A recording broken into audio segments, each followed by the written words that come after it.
The auctioneer's hammer fell like thunder against Emma Keller's heart as she watched strangers paw through her mother's china on that blistering July afternoon in 1882. The dust of San Diego, California, swirling through the town square as if trying to hide her shame. The debts her father had left behind when consumption took him 3 months prior had grown like weeds, creditors circling like vultures until the bank seized everything the Keller family owned. And now, Emma stood in a borrowed dress watching her entire life sold piece by piece to satisfy men who cared nothing for the memories attached to each item. Her younger sister Clara clung to her arm, tears streaming down her 18-year-old face as the mahogany music box their grandmother brought from Boston went to a silver-haired woman for $3. Emma herself had just turned 22 that spring, and she had believed herself prepared for this day, had steeled herself against the pain, but watching her father's leather-bound journals go to a cattle rancher made her stomach twist with grief so profound she could barely breathe. "Lot 47, the auctioneer called, his voice carrying across the assembled crowd of perhaps 60 people. "One quilted bedspread, handmade, excellent condition." Emma closed her eyes. Her mother had made that quilt during the winter before the fever took her when Emma was just 16. Every stitch represented an evening by the fire, her mother's gentle voice humming old songs from her Virginia childhood. $5, someone called. $6, another voice countered. $10. This voice was different, deeper, and something about its quiet confidence made Emma open her eyes. The speaker stood near the back of the crowd, tall and broad-shouldered, his hat pulled low against the sun. She could not see his face clearly, but she noticed the way he stood apart from the others, as if he did not quite belong to the circus of her family's dismantling. The auctioneer's hammer fell. "Sold to the gentleman in the back."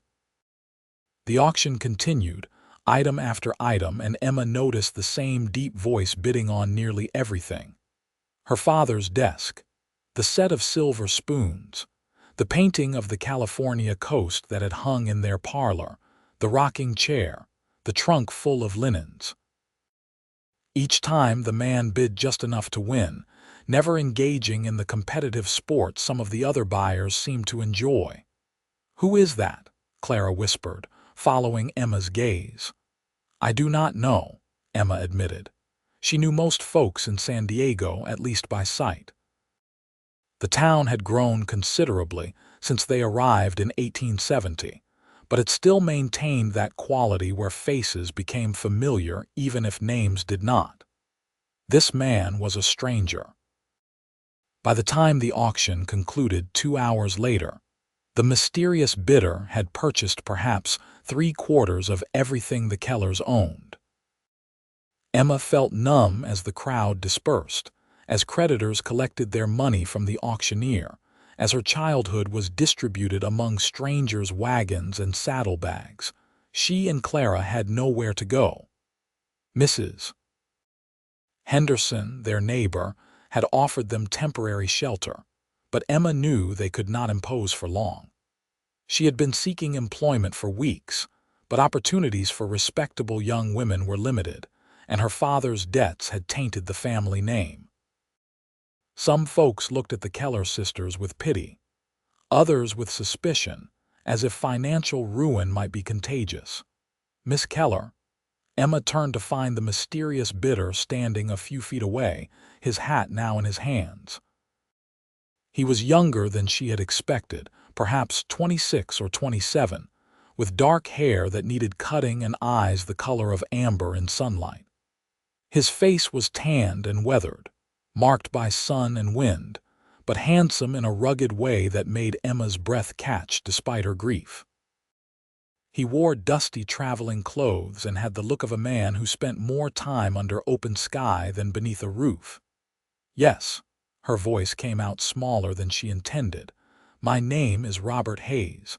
I am terribly sorry for your loss." He gestured vaguely toward where the auction had taken place. Your father, I mean. I heard he was a good man. Emma did not know how to respond. Her father had been a dreamer, a man who invested in schemes that never quite panned out, who believed the best of everyone and trusted the wrong people. A good man, yes, but one whose kindness had left his daughters destitute. Thank you, she managed. Robert Hayes shifted his weight, seeming uncertain. Up close, Emma could see dust on his boots and the worn handles of the revolvers at his hips. A cowboy, then, or perhaps a rancher. I purchased a number of items today. Your family's belongings. I noticed. Emma tried to keep the bitterness from her voice but did not quite succeed. I wonder if you might tell me where you are staying. I would like to have everything delivered to you. Emma stared at him, convinced she had misheard. Delivered? Yes, miss. I bought your things so I could give them back to you. He said it simply, as if this were the most natural thing in the world, as if strangers regularly spent hundreds of dollars at auction only to return their purchases. Clara made a small sound of surprise. Emma felt dizzy, the California sun suddenly too bright, the world tilting sideways. I do not understand. Robert Hayes met her eyes, and she saw something gentle there, something kind that made her throat tighten with unexpected tears. Your belongings should not have been sold. I know that is not how the law sees it, but it is wrong nonetheless. I cannot undo everything, but I can do this. Why? The question emerged as barely more than a whisper. He was quiet for a moment, his gaze drifting to somewhere beyond her shoulder, toward the distant hills perhaps, or toward some memory she could not see. 5 years ago my mother died. My father had debts, not as severe as yours, I reckon, but enough that we lost our farm in Missouri. I was 21 and helpless to stop it. I watched strangers take everything she had touched, everything that remained of her. I swore if I ever had the means, I would not let that happen to someone else if I could prevent it. Emma felt tears spilling down her cheeks before she could stop them. She had not allowed herself to truly cry throughout this entire ordeal, maintaining a facade of strength for Clara's sake, but this unexpected kindness shattered her carefully constructed walls. Mr. Hayes, I cannot possibly accept such generosity. The cost must have been enormous. I have been working cattle drives for 5 years, saving every penny. I have more money than I need and no family left to spend it on. His voice remained gentle. Please, let me do this. Clara squeezed Emma's arm. Emmy, she breathed, using the childhood nickname she had mostly abandoned. Emma looked at this stranger, this cowboy with dust on his boots and kindness in his eyes, and could not find words adequate to express what she felt. Gratitude seemed insufficient. Wonder, perhaps. Disbelief. A desperate, overwhelming hope that maybe the world contained more goodness than she had recently believed. We are staying with Mrs. Henderson on 4th Street, she finally said. The blue house with the white fence. Robert Hayes smiled, and it transformed his entire face, made him look younger and less careworn. I will have everything delivered this evening. All of it belongs to you, Miss Keller. Yours to keep or sell as you see fit. He placed his hat back on his head, tipped it politely to both sisters, and walked away before Emma could formulate a proper response. She watched him go, this mysterious cowboy who had just altered the course of her life with simple, inexplicable generosity. Emmy, Clara said again, now laughing through her tears. Did that truly just happen? Emma could only nod, still watching Robert Hayes's retreating figure as he disappeared around the corner. Her heart, which had felt crushed just hours before, now beat with something new, something she was afraid to name but which felt remarkably like hope. True to his word, wagons began arriving at Mrs. Henderson's house just after sunset. Emma and Clara stood on the porch in amazement as item after item was unloaded and carried inside. The desk, the china, The quilts, the books, the rocking chair, the music box, everything Robert Hayes had purchased returned to them as if the auction had never happened. Mrs. Henderson, a widow in her 60s with sharp eyes and a sharper tongue, watched the proceedings with visible astonishment. "Well, I have never seen anything like this in all my born days. Who is this man?" "Robert Hayes," Emma said. "A cowboy, I believe." "A cowboy with more money than sense, apparently," Mrs. Henderson replied, but her tone was warm. "Or perhaps more sense than most men. These things are yours by right if not by law." The last wagon departed as full darkness fell. Emma stood in Mrs. Henderson's suddenly crowded parlor, surrounded by furniture and crates, by memories made tangible, and felt as though she were standing in a dream. Clara had already opened the music box, winding the mechanism to release its delicate tune, and was crying again, but these were different tears than before.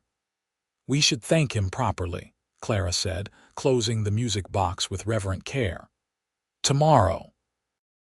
Emma nodded, though the thought of seeing Robert Hayes again filled her with an emotion she could not quite identify.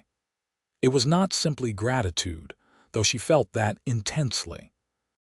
Something else stirred beneath it, something warm and unsettling that made her fingers tremble as she traced the familiar wood grain of her father's desk. That night, sleeping in a real bed with her mother's quilt pulled to her chin, Emma dreamed of amber eyes and gentle voices, of a man who had given her back pieces of her heart without asking for anything in return. The next morning dawned clear and bright, the California sun already promising heat by the time Emma dressed and helped Clara prepare breakfast for themselves and Mrs. Henderson. The older woman had insisted they stay as long as needed, especially now that they had furniture to fill the spare rooms she never used. "You will find employment eventually," Mrs. Henderson said over coffee and biscuits. "Both of you are clever and capable. The right opportunity simply has not presented itself yet." Emma appreciated the optimism even if she did not entirely share it. She had tried the mercantile, the hotel, even the newspaper office, but everywhere the answer was the same polite refusal. San Diego was growing, but not quickly enough to provide positions for every young woman in need. "I thought we might call on Mr. Hayes this morning," Emma said, trying to sound casual, "to thank him properly for his kindness." Mrs. Henderson's eyes twinkled with amusement. "A fine idea. Though I confess, I do not know where the man is staying. Perhaps try the Grand Hotel on 5th Street. That is where most visitors lodge." Emma and Clara walked to the hotel an hour later, both wearing their best dresses, though even those showed signs of wear and careful mending. The Grand Hotel was the finest establishment in San Diego, 3 stories of whitewashed adobe with a spacious lobby that smelled of beeswax and tobacco. The clerk at the desk, a thin man with wire spectacles, looked up as they approached. "May I help you ladies?" "We are looking for Mr. Robert Hayes," Emma said. "I believe he may be staying here." The clerk consulted his register. "Ah yes, Mr. Hayes. Room 12. Shall I send someone to notify him of visitors, please?" Emma said, her heart beating faster than seemed reasonable. They waited in the lobby, seated on a velvet upholstered bench, while the clerk dispatched a boy upstairs. Emma smoothed her skirts nervously, aware of Clara's knowing glances but choosing to ignore them. Robert Hayes appeared within minutes, descending the stairs with that same easy grace she had noticed yesterday. He had cleaned up, she saw, his hair neatly combed and his clothes free of trail dust, though he still wore those well-used revolvers. His face brightened when he saw them. "Miss Keller." "Miss Clara." He approached and inclined his head politely. "This is a pleasant surprise." Emma stood, suddenly uncertain of the speech she had rehearsed mentally on the walk over. "Mr. Hayes, we came to thank you properly. For everything you did yesterday, it was beyond generous. It was miraculous." "Hardly miraculous," he said, though color touched his cheeks as if he were embarrassed by the praise. "Simply the right thing to do." "Most men would not see it that way," Clara interjected. "Most men would have kept everything or resold it for profit." Robert Hayes shrugged. "Then I suppose I am not most men." "No," Emma said softly. "You certainly are not." Their eyes met and held, and Emma felt that strange warmth bloom in her chest again, spreading through her limbs like whiskey, making her simultaneously comfortable and nervous in his presence. He had the most remarkable eyes, she thought, kind and observant and somehow sad despite his smiles. "Have you eaten breakfast?" Robert asked suddenly. "The hotel dining room is quite good. Perhaps you would join me and you can tell me about your family." "I would like to know more about the people who owned those beautiful things." Emma knew she should decline. It was not entirely proper to dine alone with a man they barely knew, even with Clara as chaperone. But something in his open, hopeful expression made refusal impossible. "We would be delighted," she heard herself say. The dining room was elegant but not ostentatious, with high ceilings and tall windows that let in the morning light.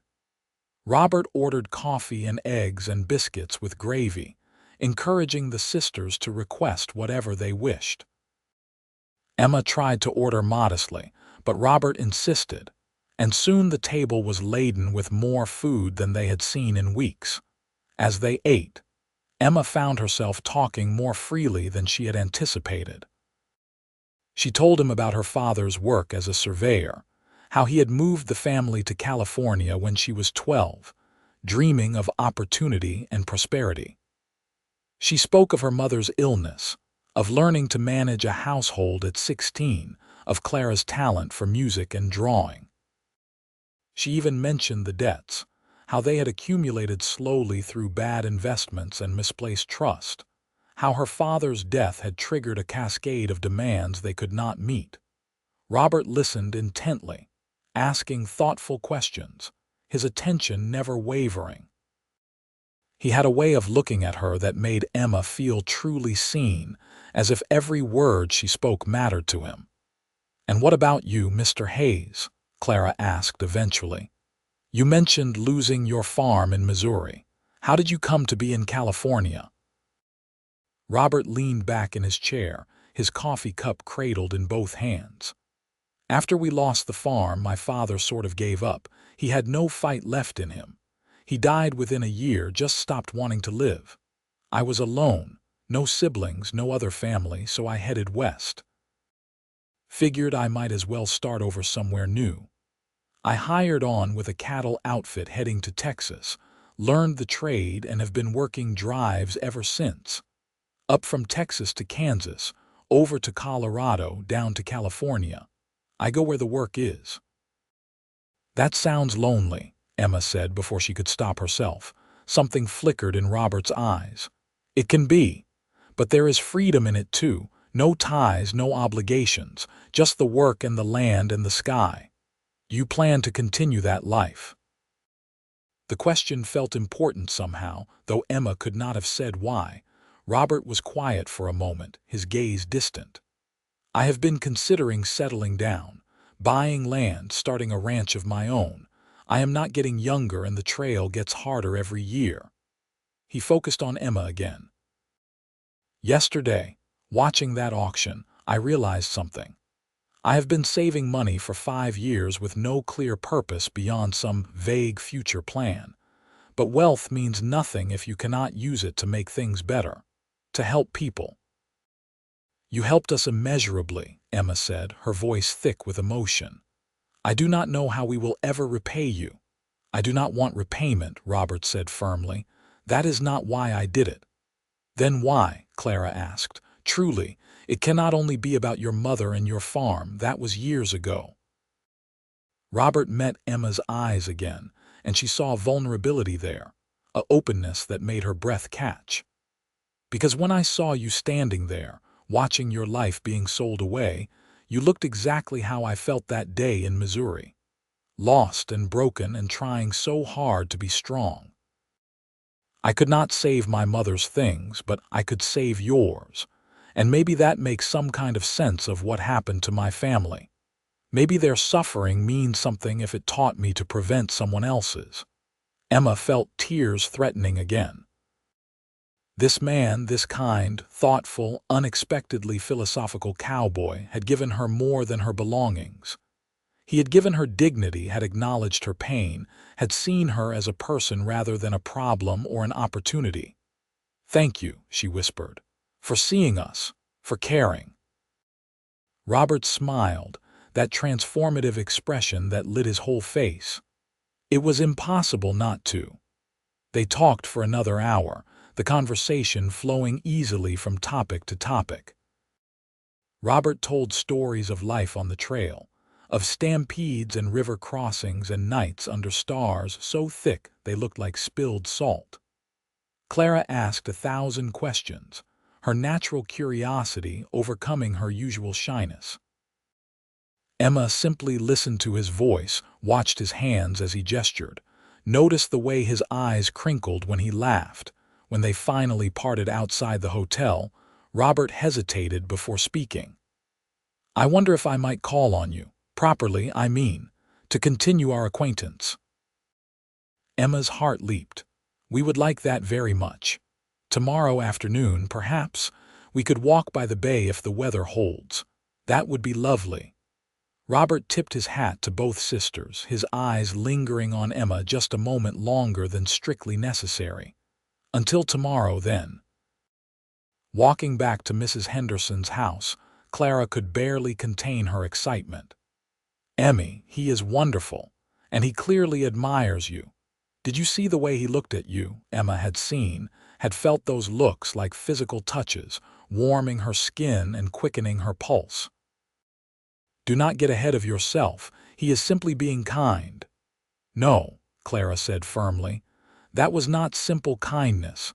That was interest, romantic interest." Emma wanted to argue, but she could not quite bring herself to deny what she had also sensed.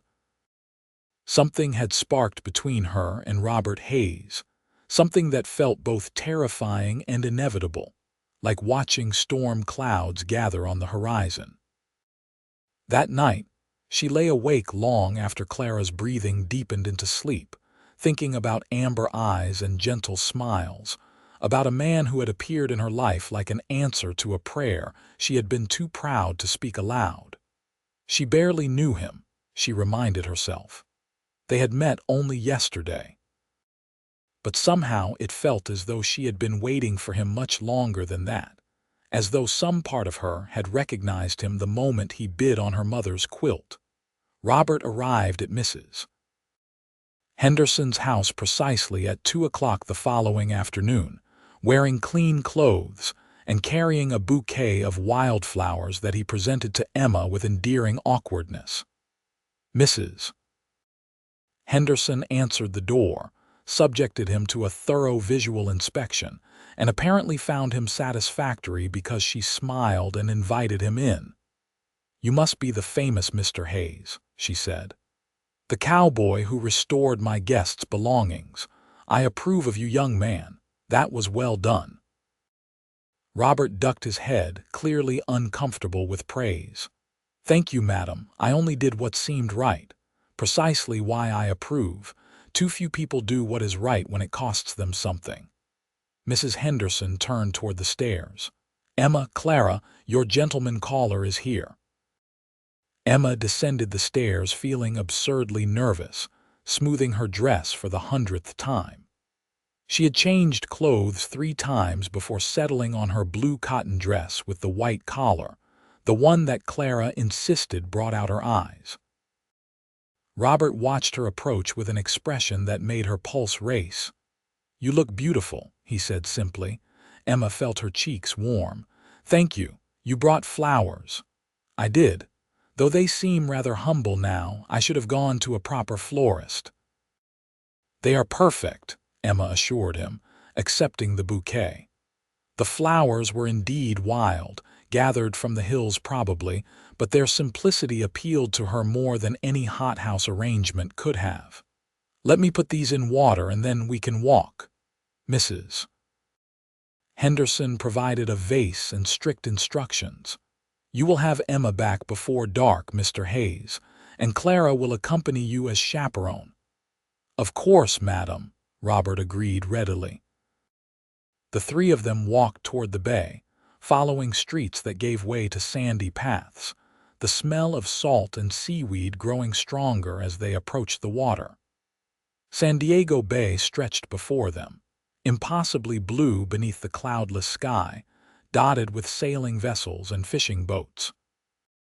Seabirds wheeled overhead, their cries mixing with the sound of waves and distant voices.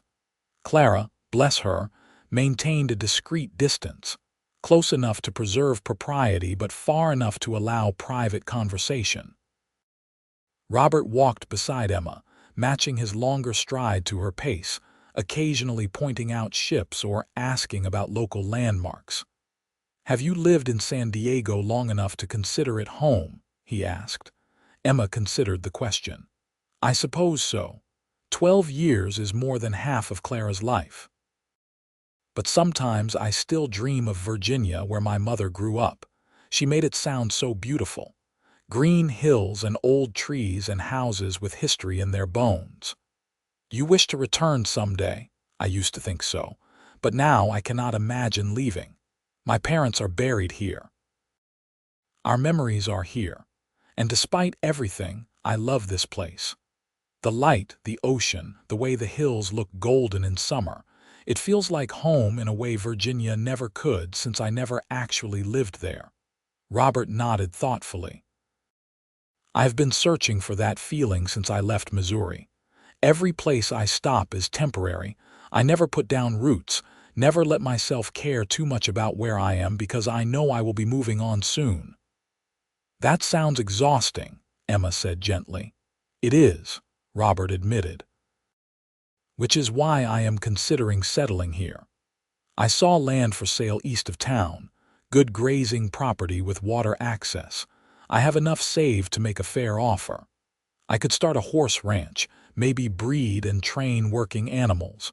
I am good with horses, better than I am with cattle, honestly." Emma's heart beat faster at the implication. He was considering staying in San Diego, which meant, perhaps, that he was considering staying near her.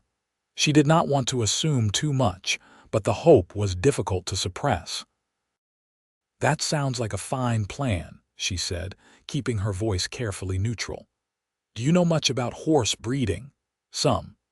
I would need to learn more, but I am a quick study, and I know men who could advise me, other ranchers who have offered help if I ever settle down." Robert paused, then continued more quietly. "Truth is, I have been ready to stop wandering for a while now. I just needed a reason to choose one place over another." Their eyes met, and Emma saw the unspoken words there, the meaning beneath his statement. He had found his reason. She was his reason. The knowledge filled her with a warmth so intense it was almost frightening. They walked for over an hour, talking easily, sharing stories and opinions and observations. Emma learned that Robert loved to read, that he carried books in his saddlebags on every drive, that he had educated himself through years of reading by firelight. She learned that he was thoughtful and curious, that he noticed details others missed, that he could discuss philosophy and poetry as easily as cattle and horses. Robert learned that Emma wrote letters for illiterate neighbors, that she dreamed of one day opening a school, that she believed education was the key to improving lives. He learned that she was practical but not cynical, that grief had not hardened her, that she still believed in goodness despite recent evidence to the contrary. By the time they returned to Mrs. Henderson's house as the sun angled toward evening, Emma felt as though she had known Robert Hayes for years rather than days. He felt familiar in a way that defied logic, as if her soul recognized his. At the door, Robert hesitated, clearly reluctant to leave. "Might I see you again tomorrow?" "Yes," Emma said immediately, then laughed at her own eagerness. "I mean, Clara and I would enjoy that very much." Robert grinned. "Would you both do me the honor of dining with me tomorrow evening? The hotel restaurant, perhaps, or wherever you prefer." "The hotel would be lovely," Emma agreed, her heart singing.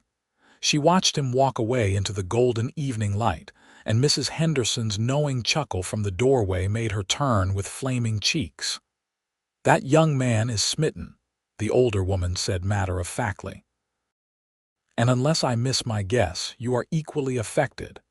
Emma could not deny it. "Is it foolish? To feel so much so quickly?" Mrs. Henderson's expression softened. "My dear, I knew I loved my late husband within 3 days of meeting him. We were married 42 years before he passed, and I never once regretted following my heart so quickly. When you know, you know. The question is whether you are brave enough to trust it." That night, Emma pondered those words as she prepared for bed. Was she brave enough? Could she trust these intense, overwhelming feelings? Robert Hayes had appeared in her life at her lowest moment and offered kindness without expectation. He had seen her pain and sought to ease it. He had given back what others took. How could she not fall in love with such a man? And she was falling in love, she admitted to herself in the darkness. Perhaps had already fallen. It was too soon, too fast, too much, and yet it felt more real than anything she had experienced in her 22 years. The next week passed in a blur of meetings and conversations, walks and dinners, moments that felt stolen from normal life and gifted to her by some benevolent fate.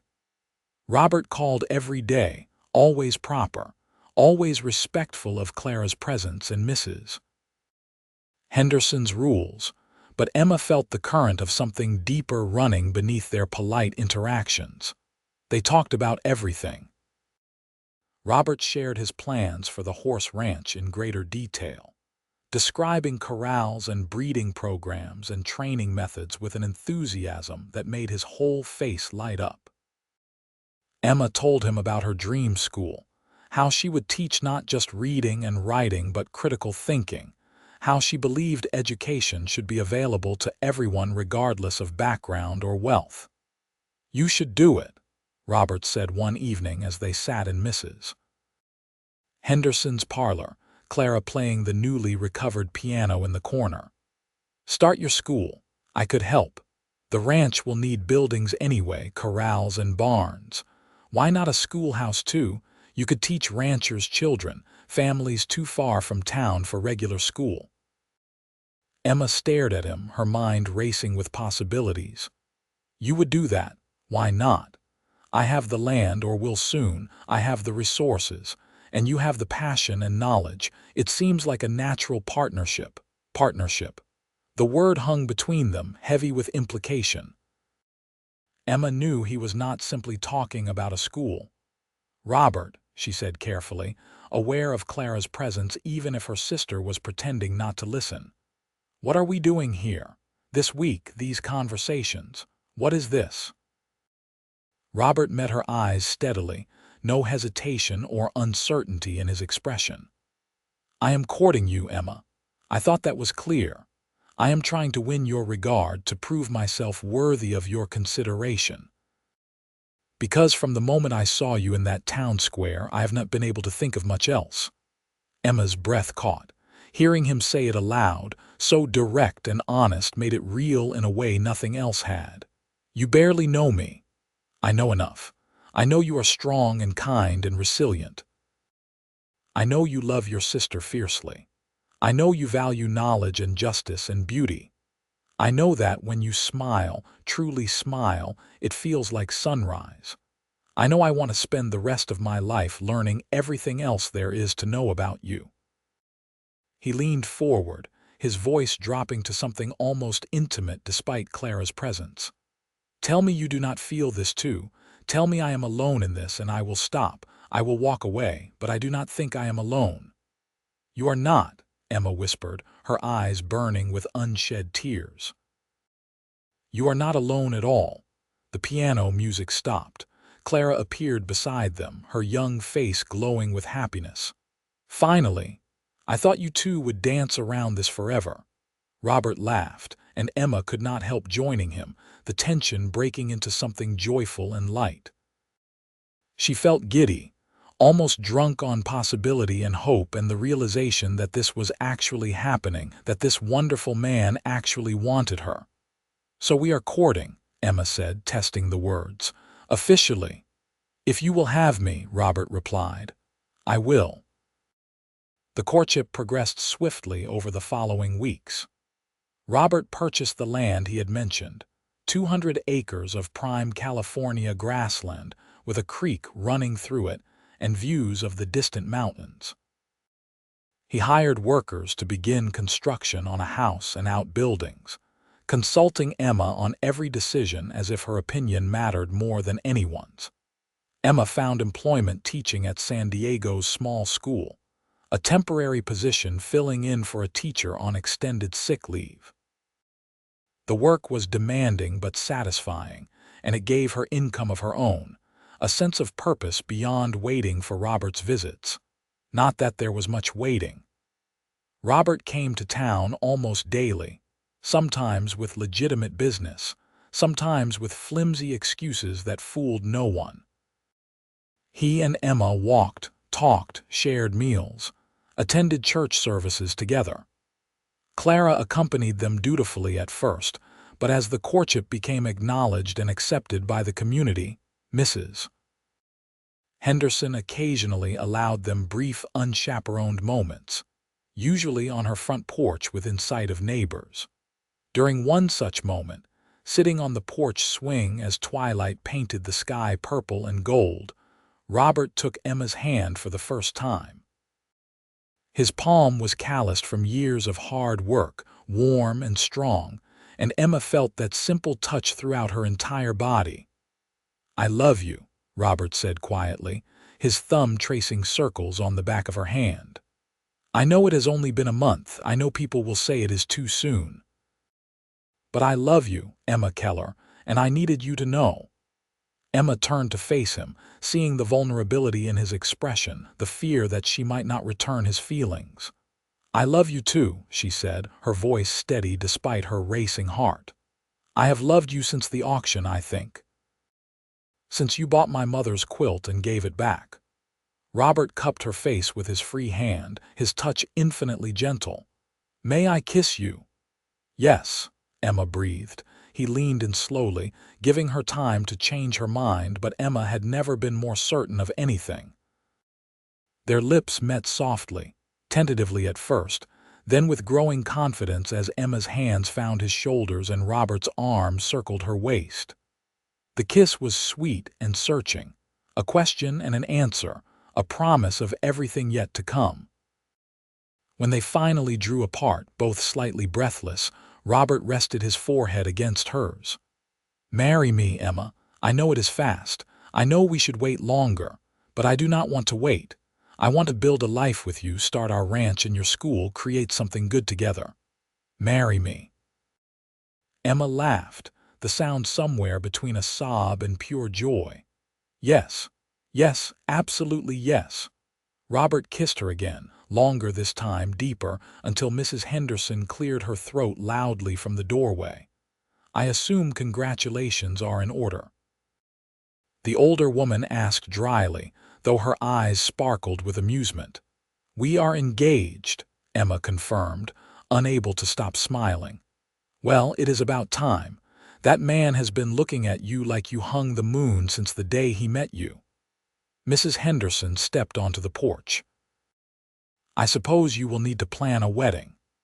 The wedding took place 6 weeks later in early October 1882, a simple ceremony in San Diego's small church with most of the town in attendance. Emma wore her mother's wedding dress, carefully preserved and only slightly altered to fit. Clara served as her maid of honor, glowing with happiness for her sister. Robert's best man was a fellow cowboy named Jack who had worked drives with him, a gruff older man who cried unashamedly during the vows. Emma's hands trembled as she and Robert exchanged rings, simple gold bands he had commissioned from the town's only jeweler. When the minister pronounced them husband and wife, Robert kissed her with such tenderness that Emma forgot they had an audience until enthusiastic applause reminded her. The reception was held at the hotel, a modest affair with food and music and dancing. Emma waltzed with her new husband, marveling at how natural it felt to be in his arms, how right. This man who had been a stranger mere months ago was now her partner, her love, her future. Happy.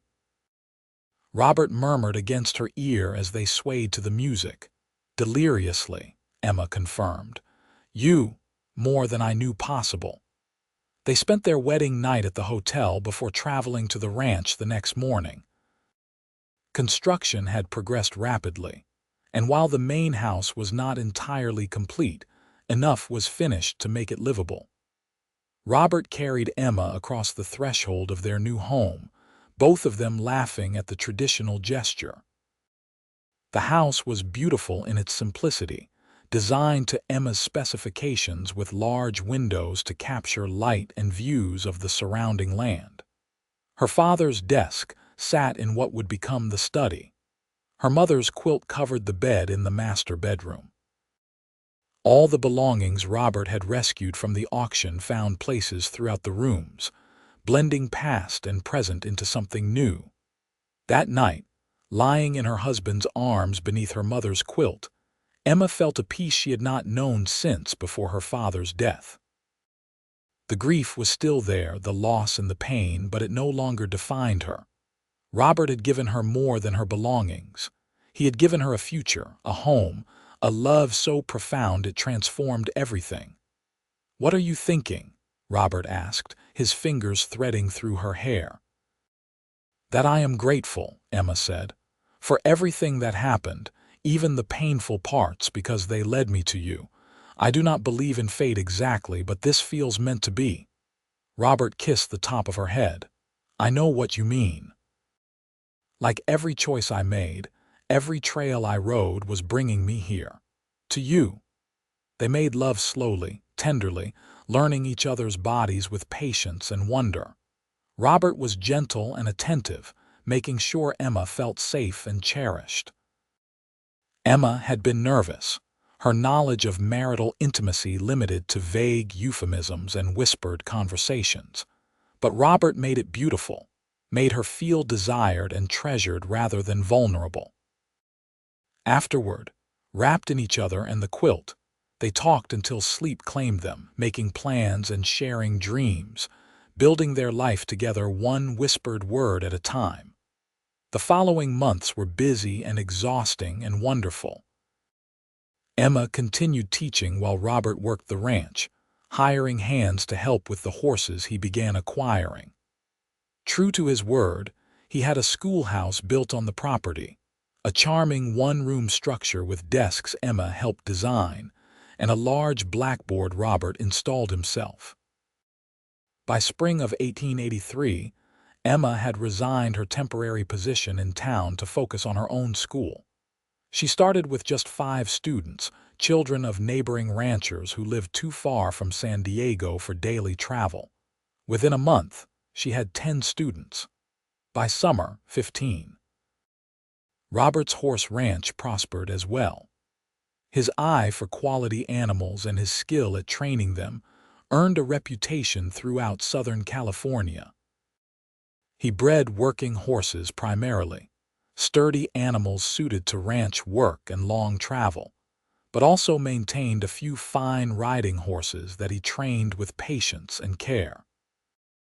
Emma often watched him work with the horses from the schoolhouse window, marveling at his gentleness with the animals, the way he never used force when patience would suffice. He was the same with her, she reflected. Gentle and patient, never demanding, always considering her needs and wishes. Their marriage deepened as they learned each other's rhythms and habits. They discovered that Robert was an early riser who liked to watch the sunrise, while Emma preferred staying up late reading by lamplight. They learned that Emma grew irritable, when hungry and Robert withdrew into silence when troubled, and they learned how to navigate these quirks with humor and grace. Clara lived with them for the first year, helping with the school and the household. But eventually, she met a young banker named Thomas Wright, who courted her with sweet earnestness. They married in fall of 1883, and Clara moved to a house in town, visiting the ranch frequently and bringing her new husband to dinners where the four of them laughed and talked late into the evening. In early 1884, Emma discovered she was pregnant. She told Robert one evening as they sat on the porch watching the sunset, his arms around her as she leaned back against his chest. "I have news," she said, unable to keep the smile from her voice. "Good news, I hope, given that grin. The best news. We are going to have a baby. Sometime in August, the doctor thinks." Robert went completely still for a moment, then turned her in his arms to see her face. "Truly, we are going to be parents, truly," Emma confirmed, laughing at his expression of wonder and joy. Robert kissed her deeply, then dropped to his knees and pressed his face against her still flat stomach. "Hello in there, little one. I am your father. I cannot wait to meet you." Emma ran her fingers through his hair, tears of happiness streaming down her face. "I love you so much." "I love you too, both of you." Robert looked up at her, his eyes bright. "We are going to be a family." "We already are a family," Emma corrected gently. "This baby just makes us more." Pregnancy agreed with Emma.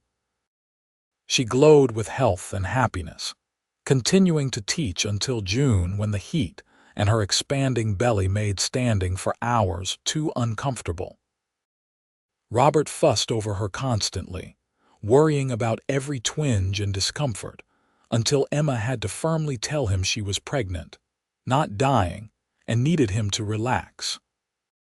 Their son was born on August 15th, 1884, after a long labor that terrified Robert but which Emma endured with gritted teeth and fierce determination. When the midwife finally placed the squalling infant in Emma's arms, she felt her heart expand in ways she had not known possible. "He is perfect," she whispered, examining tiny fingers and toes, the shock of dark hair so like Robert's. "He is beautiful," Robert agreed, his voice thick with emotion. "Like his mother. What should we name him?" They had discussed names for months without reaching agreement, but looking at her son's face, Emma suddenly knew. "Samuel, after my father, Samuel Hayes." Robert's eyes filled with tears. "That is perfect. Hello, Samuel. Welcome to the world, son." Samuel was a good baby, healthy and strong, with his father's coloring and his mother's eyes. Robert proved to be a devoted father, waking for middle-of-the-night feedings even though he could not nurse, changing diapers without complaint, spending hours simply holding his son and staring at him in wonder. Emma returned to teaching when Samuel was 3 months old, bringing the baby to the schoolhouse and managing her students while also caring for her son.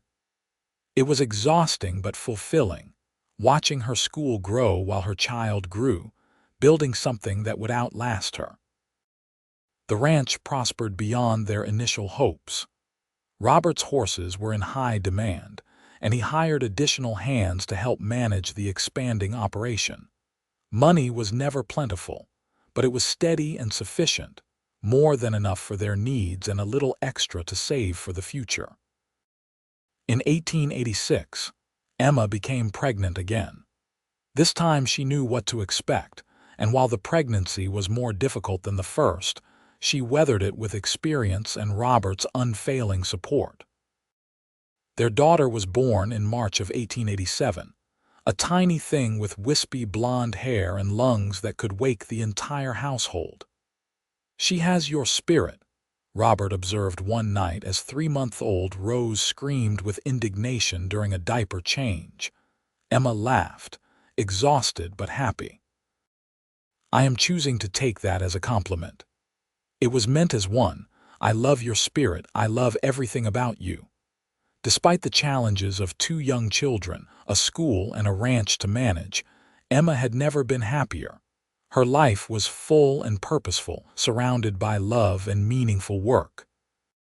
Sometimes she thought about that awful day in 1882, when she had stood in the town square watching her life be auctioned away. It seemed like a lifetime ago, like something that had happened to a different person. That person had been broken and lost. This person was whole and found, anchored by love and purpose, building a legacy that extended beyond herself. One evening in late 1887, after the children were asleep and the house was quiet, Emma and Robert sat on their porch watching stars emerge in the darkening sky. Robert held her hand, his thumb tracing familiar patterns on her palm. "Do you ever think about how we met?" Emma asked. "Often," Robert admitted. "I think about seeing you in that crowd, how something just pulled me toward you, like I was meant to be there that day. I used to resent what happened. The debts, the auction, all of it, but I cannot anymore, because without it I never would have met you. My father's failures gave me the greatest gift of my life." Robert turned to look at her, his expression serious. "Your father was not a failure, Emma. He loved you and Clara. He provided for you as best he could. The debts were unfortunate, but they do not define him any more than that auction defines you." Emma squeezed his hand gratefully.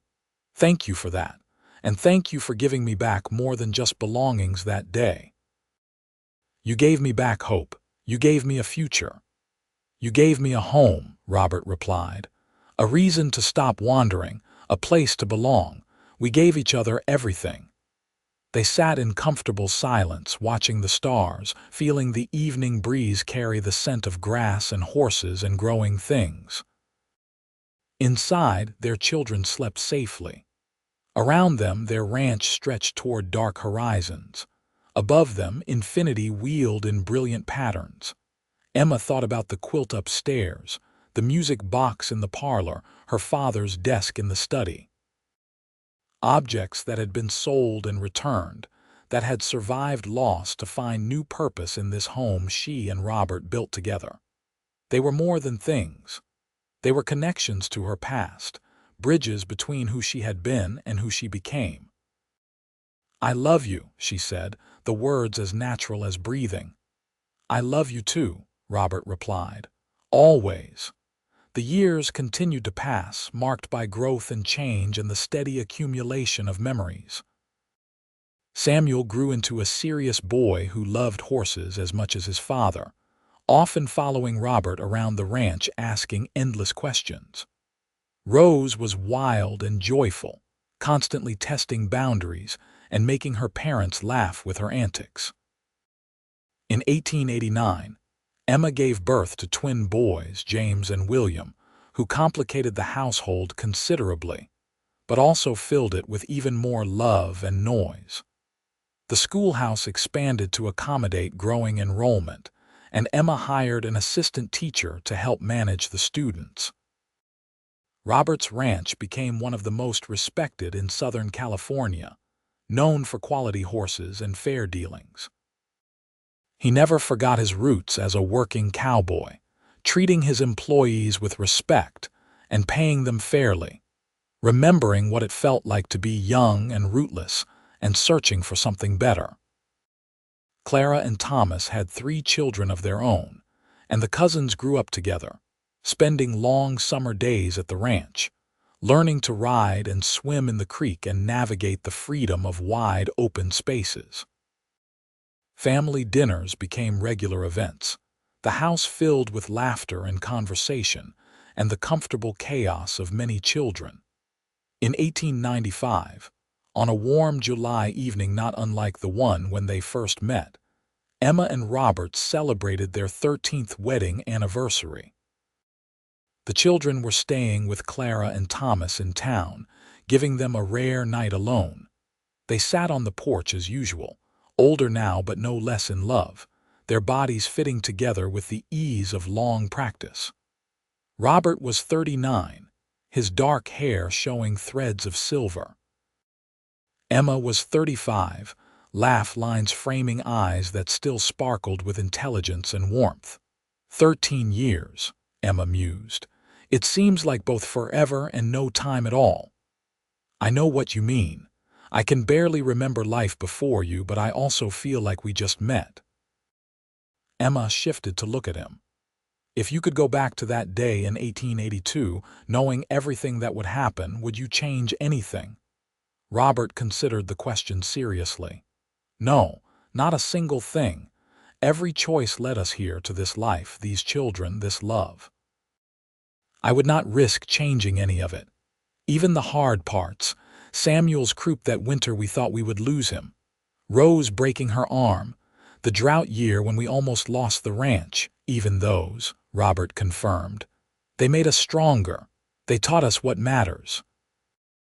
And we survived them together, which made us more us. Emma nestled against his chest, listening to his heartbeat, steady and strong. I used to think love was supposed to be easy, that it just happened and continued without effort. But real love is work. It is choosing each other every day, especially on the days when it is difficult. And you still choose me? Robert asked, a hint of teasing in his voice. Every day, Emma confirmed. Every single day for the rest of my life. They made love that night with the tenderness of long familiarity, knowing exactly how to please each other, finding joy in bodies that had changed with time and childbearing, but which remained home to each other. Afterward, Emma traced the scar on Robert's shoulder from a riding accident years prior, the mark a reminder of how fragile life could be. Promise me something, she whispered. Anything. Promise we will grow old together, that I will not lose you the way I lost my parents. Robert caught her hand, pressing it over his heart. I cannot promise we will not face loss. Life does not work that way, but I promise I will fight with everything I have to stay with you as long as possible. You are my heart, Emma, my reason for everything. It was the best promise he could make, and Emma accepted it, understanding that some things were beyond their control but that their love was strong enough to face whatever came. More years passed, each bringing its own joys and challenges. Samuel married in 1903, bringing home a sweet schoolteacher named Alice, who reminded Emma remarkably of herself at that age. Rose surprised everyone by becoming a journalist, writing for newspapers throughout California about social issues and women's rights. Her fierce spirit finding expression in words that changed minds and challenged injustices. The twins went into business together, opening a mercantile in San Diego that prospered through their hard work and Robert's initial financial backing. All 4 children remained close to their parents, visiting often, bringing grandchildren who filled the ranch house with the next generation's laughter. Emma continued teaching until 1905, when arthritis in her hands finally forced her retirement at age 55. She had educated hundreds of children over more than 20 years, many of whom went on to college or successful careers, carrying forward the belief in knowledge and justice she had instilled.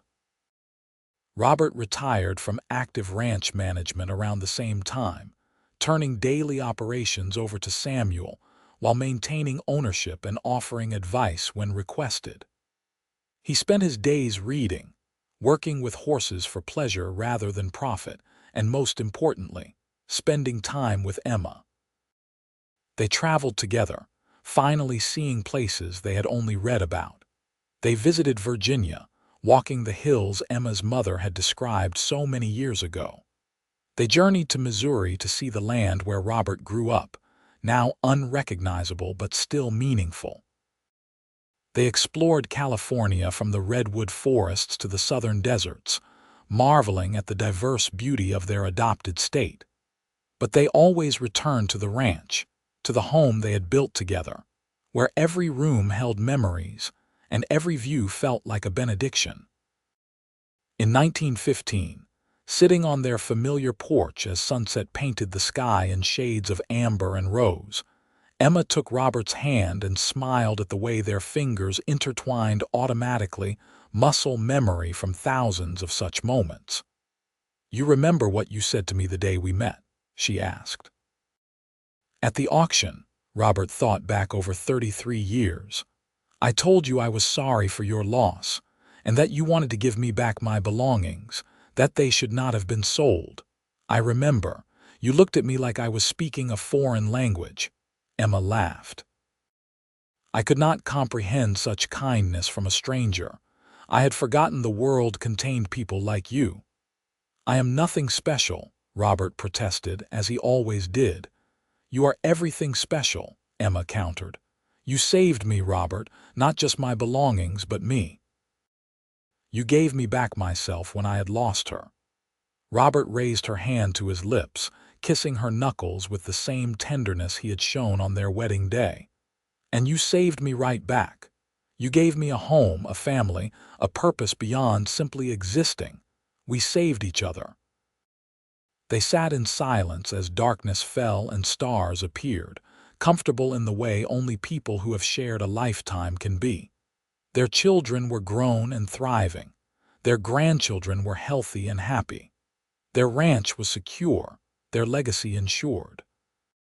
Emma thought about that terrified young woman standing in the town square in 1882, watching her life disappear. She wished she could tell that woman what was coming, that the cowboy in the back of the crowd would change everything. That loss was not the end, but rather a terrible beginning that led to something beautiful. But perhaps not knowing was part of the journey. Perhaps the fear and grief made the joy sweeter, the love deeper, the gratitude more profound. "No regrets?" Robert asked quietly, as if reading her thoughts. "Not a single one," Emma replied honestly. Only that I did not find you sooner, that we did not have even more years together." "We have had 33 years. That is more than many people get. And I will be grateful for every one of them until my last breath," Robert said. They went inside eventually, to the bedroom where Emma's mother's quilt still covered their bed, where the music box sat on the dresser and played its delicate tune when wound. Robert helped Emma change into her nightdress, his movements tender as he navigated buttons her arthritic fingers struggled with. She did the same for him, helping with his shirt, the rituals of long marriage transforming simple acts into expressions of love. That night they lay together as they had for over 3 decades, Emma's head on Robert's chest, his arms around her, their breathing synchronized. "I love you," Emma whispered into the darkness. "I love you too," Robert replied. "Forever." They lived many more years after that night, their love enduring through the challenges of aging, through the inevitable aches and slowing that came with time. Robert's hair turned completely silver, Emma's gold fading to white. Their bodies grew fragile, but their hearts remained strong, bound together by decades of choosing each other. Robert died in 1928 at age 72, peacefully in his sleep with Emma beside him. She held his hand as his breathing slowed and stopped, tears streaming down her face, but also a deep gratitude that they had been granted so many years together. He had kept his promise, staying with her for 46 years of marriage, giving her a lifetime of love. Emma lived 3 more years without him, surrounded by children and grandchildren and great-grandchildren, all of them products of the love she and Robert had built. She continued living in the ranch house, refusing to move to town despite her family's urging, needing to be in the place where she and Robert had created their life. She died in the spring of 1931 at age 71, sitting in the rocking chair Robert had bought at the auction in 1882 and returned to her. Clara found her there, peaceful and still, her mother's music box in her lap, Emma's father's journals stacked beside the chair. At Emma's funeral, The church overflowed with people whose lives she had touched, students she had taught, ranchers Robert had worked with, friends and family and community members who had known and loved the Hayes family. Samuel gave the eulogy, speaking of his parents' extraordinary love story, how a cowboy's kindness had transformed into a legacy that extended through generations.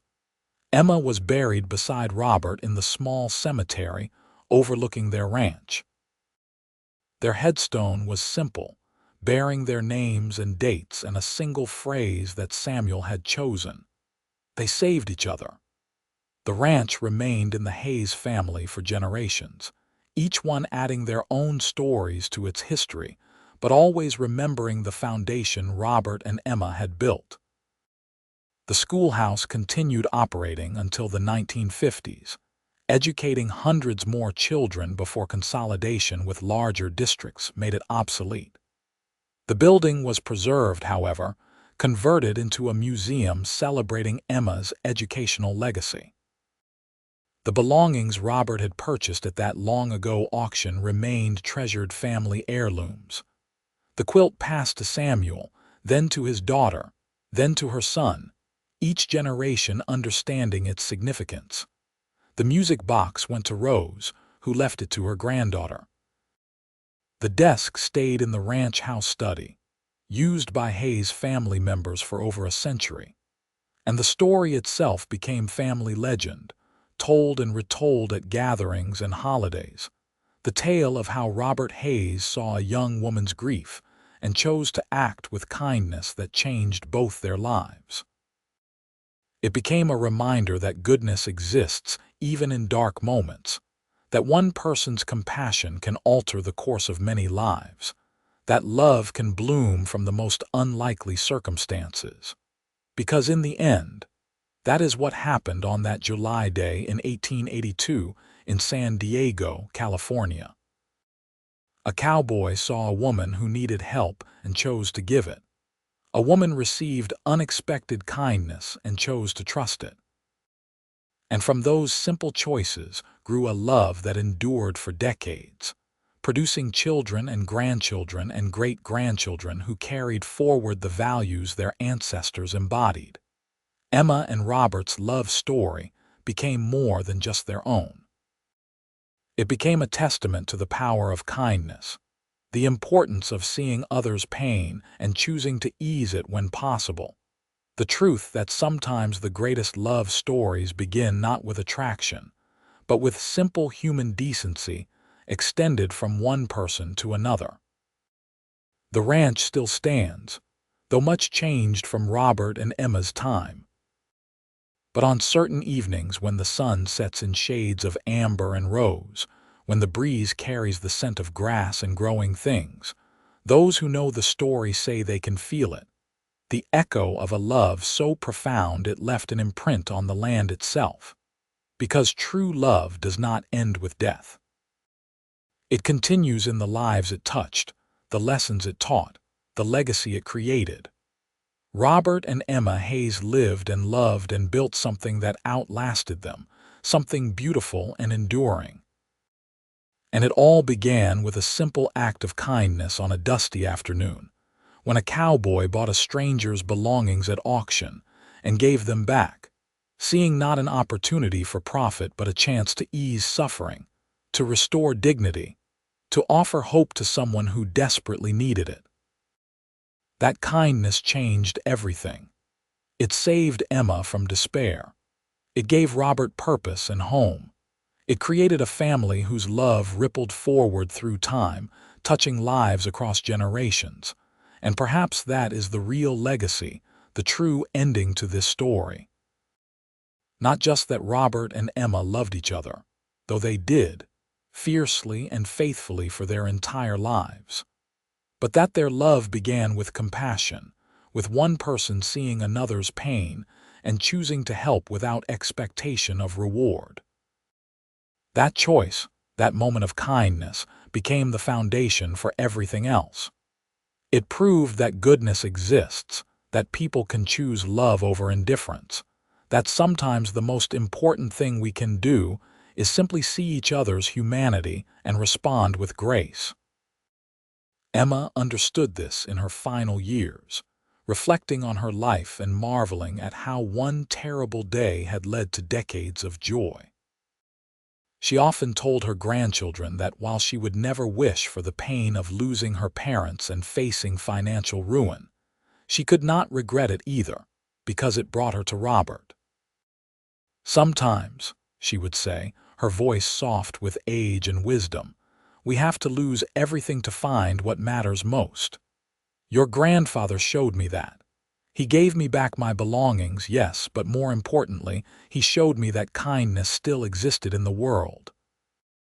And that kindness became love, and that love became all of you.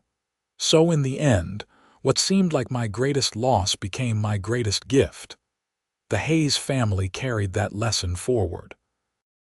They raised their children to value kindness, to help others when possible, to see beyond surface circumstances to the humanity beneath. They told the story of Robert and the auction, so their descendants would understand that their family's foundation was built on compassion, and that legacy was worth preserving. And they kept the belongings, those material objects that had been sold and returned, not because of their monetary value, but because they represented something more. They were symbols of love expressed through action, of a man who saw what was right and chose to do it, of a woman who recognized that goodness and chose to trust it. In the end, that is what mattered. Not the things themselves, but what they represented. Not the auction, but what came after. Not the loss, but the love that grew from it. Robert and Emma's story reminds us that our darkest moments can contain seeds of transformation, that strangers can become soulmates, that kindness can change lives in ways we never anticipate. It tells us that love is worth the risk, that choosing to help someone costs us something but gives us more in return than we could ever imagine. Their love was not perfect. They had arguments and disagreements, struggles and sorrows. But beneath it all was an unshakable foundation built that day in the town square when Robert chose kindness and Emma chose trust. And from that foundation, they built a life, a home, a family, a legacy of love that endured long after they were gone. That is the end of their story. The good, closed ending where everything is resolved and peace is found, where love wins and goodness prevails, where a cowboy and a woman who lost everything find each other and build something beautiful that lasts beyond their lifetimes. It is an ending. But it is also a beginning, because their love continues in every descendant who carries their blood, in every person who hears their story and chooses kindness as a result, in every moment when someone decides to help rather than look away. Robert Hayes bought Emma Keller's belongings at auction and gave them back. In doing so, he gave her so much more: hope, love, a future. And she gave him the same in return, two broken people who found each other at exactly the right moment and chose to build something beautiful together. That is their story. That is their legacy.